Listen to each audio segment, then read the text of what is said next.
नमस्कार प्यारे भक्तों, आपका स्वागत है भक्ति ज्ञान के इस पावन और भावनात्मक सफर में। आज हम रक्षाबंधन के उस पवित्र धागे की बात करेंगे जो सिर्फ एक धागा नहीं बल्कि प्रेम, विश्वास और रक्षा का प्रतीक है। कभी सोचा है एक मामूली सी डोरी में इतनी ताकत कैसे आ जाती है? आज की हमारी कथा है रक्षाबंधन की सच्ची शुरुआत, उसका महत्व और उससे जुड़ी अमर कहानियाँ। लेकिन उससे पहले अगर आप भी अपनी बहन या अपने भाई से सच्चा प्रेम करते हैं तो इस वीडियो को लाइक जरूर करें, जय श्री कृष्णा कमेंट करें और भक्ति ज्ञान चैनल को सब्सक्राइब करके इस ज्ञान को फैलाएं। अब जानते हैं रक्षाबंधन से जुड़ी पौराणिक कथाएं जो आज भी हमारे जीवन में गूंजती है। रक्षाबंधन की पहली कहानी माता लक्ष्मी और राजा बलि। त्रेता युग का समय था। पाताल लोक में राजा बलि का साम्राज्य था। एक असुर होते हुए भी बलि न्यायप्रिय और दानी राजा था, लेकिन उसका अहंकार उसे गलत राह पर ले गया। जब भगवान विष्णु वामन रूप में आए और बलि से 3 पग भूमि मांगी तो पहली पग में पृथ्वी, दूसरी में आकाश नाप लिया और तीसरी पग बलि ने कहा, प्रभु तीसरा पग मेरे सिर पर रख दीजिए। भगवान प्रसन्न हुए और बलि के साथ पाताल लोक चले गए। लेकिन इस बात से माता लक्ष्मी बहुत दुखी हुई। श्रावण पूर्णिमा के दिन एक ब्राह्मणी बनकर वे बलि के पास गई और कहा, राजन, मैं आपको राखी बांधना चाहती हूँ। बलि ने प्रेम से राखी बंधवाई और बोला, मांगो बहन, क्या चाहिए? माता लक्ष्मी ने अपना स्वरूप प्रकट किया और बोली, राजन, मेरे पति मुझको लौटा दीजिए।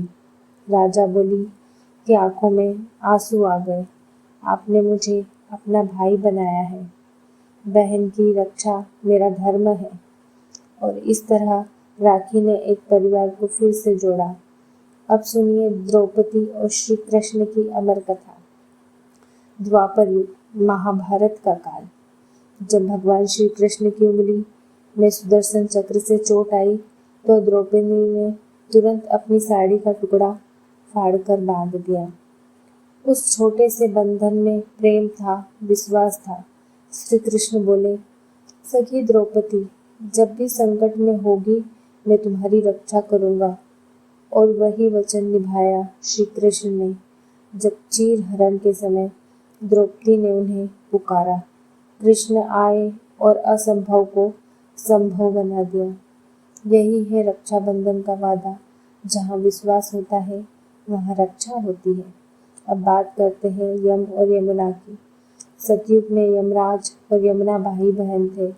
यमराज व्यस्त हो गए मृत्यु के दायित्वों में, लेकिन यमुना हर वर्ष श्रावण पूर्णिमा को भाई के आगमन का इंतजार करती रही। एक दिन वह स्वयं यमलोक गई और अपने भाई की कलाई पर प्रेम से राखी बांधी। यमराज भावुक होकर बोले, प्रिय बहन, आज से हर वर्ष मैं तुझसे मिलने आऊंगा। और वरदान दिया, जो भाई बहन इस दिन राखी का पर्व मनाएंगे उन्हें अकाल मृत्यु का भय नहीं होगा। इतिहास में भी रक्षाबंधन के उदाहरण हैं। जब बहादुर शाह ने चित्तौड़ पर चढ़ाई की, रानी कर्णावती ने मुगल सम्राट हुमायूं को राखी भेजी। एक हिंदू रानी ने एक मुसलमान सम्राट को भाई बनाकर रक्षा की गुहार की। हुमायूं ने राखी का सम्मान करते हुए युद्ध में उसकी रक्षा की। यह कहानी हमें सिखाती है कि रक्षाबंधन धर्म, जाति और सीमा से परे है। अब जानते हैं रक्षाबंधन बनाने की सही विधि। सुबह स्नान करके पवित्र वस्त्र धारण करें। भगवान गणेश व श्री कृष्ण की पूजा करें। भाई को तिलक करें, राखी बांधे और मिठाई खिलाएं।